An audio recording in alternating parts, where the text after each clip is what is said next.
want to make a washer, okay? I've got my bit of silver. I've punched out the first hole, but I need to center it in my disc cutter. I've got a lovely Durston disc cutter here. I've also got some centering dies. Now the problem that I've got is that my centering dies don't go up to the largest holes that we've got with this disc cutter. This fits into the 22mm nice and snug. Put it into the 25mm and it wobbles about. Now, all is not lost, because all you've got to do is make this centering die bigger to fit into the 25, and likewise if you had one that didn't fit into the 32, you need to make that centering die bigger so it does not wobble about. Easy. If you've got some tape, some masking tape, adhesive tape, anything, whatever colour, does not matter.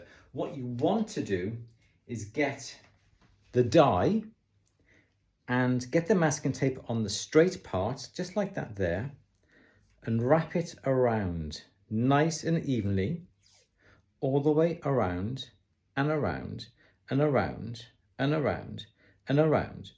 And you keep on going until that centering die comes along now and fits nice and snug into the hole that you want. I've done it on this one here. This was around about a 28mm, but I needed to fit into the 32mm hole. So as you can see, I have packed it with tape evenly all the way around, and now that will fit nice and snugly in my 32mm hole. So snugly, it needs a bit of a push out from the other side. Yes, there we go. Nice and snugly in there. So now what I can do is get my washer that is going to be, I can put that into my hole, put my centering die down on top.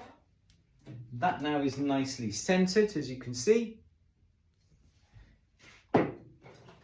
Packing pieces, this is about a 2mm thick piece of metal. Packing pieces into the other side, push it down, turn the screw, and now that is nice and central, as you can see. So that now is perfect in the middle. All I got to do is punch this out. Perfect washer when you don't have a centering die the correct size.